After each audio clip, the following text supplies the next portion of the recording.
Dans le secteur de Beauport à Québec, au lendemain de ce terrible accident qui a blessé grièvement 2 enfants qui marchaient tout simplement sur le trottoir. Il y a un homme de 67 ans qui a été arrêté pour conduite dangereuse et José, il a comparu cet après-midi au Palais de justice de Québec.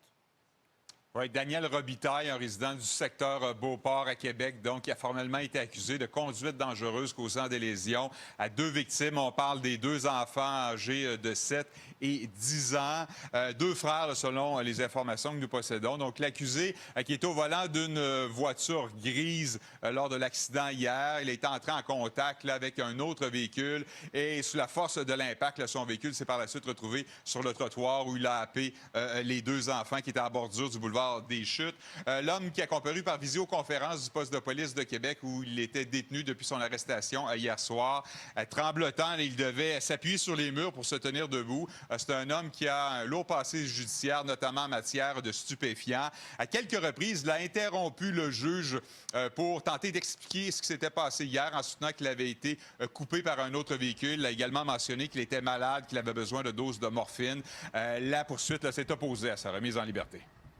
Le ministère public, pour l'instant, s'objecte en fait à la remise en liberté de monsieur sous le 2e et le 3e motif, donc sous les motifs que la détention est nécessaire pour assurer la protection du public, et également là, que la détention est nécessaire afin d'assurer la confiance du public envers l'administration de la justice. Et l'enquête a été remise pour la forme, donc à demain.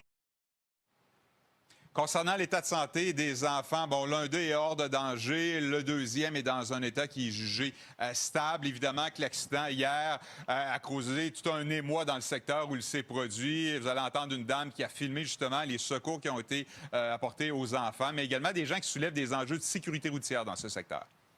Il y avait un enfant qui avait toute la face en sang. Il pleurait, ça lui faisait vraiment mal. Tu le voyais que ça lui faisait mal.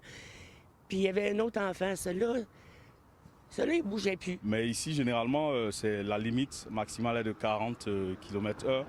Mais ils ont tendance à croire que c'est aussi un carrefour, un boulevard. Ils ne respectent pas la vitesse. Les gens ne font pas attention. Juste sur l'avenue Royale, plus haut, les gens ne font pas leur arrêt, ils ne font pas leur stop. Peut-être une autre lumière entre les deux. Il y a une lumière là-bas, une lumière là, puis un autre shit. Ça prendra. L'accusé qui reviendra en cour demain pour déterminer une date là, pour son enquête sera mise en liberté. Merci, José.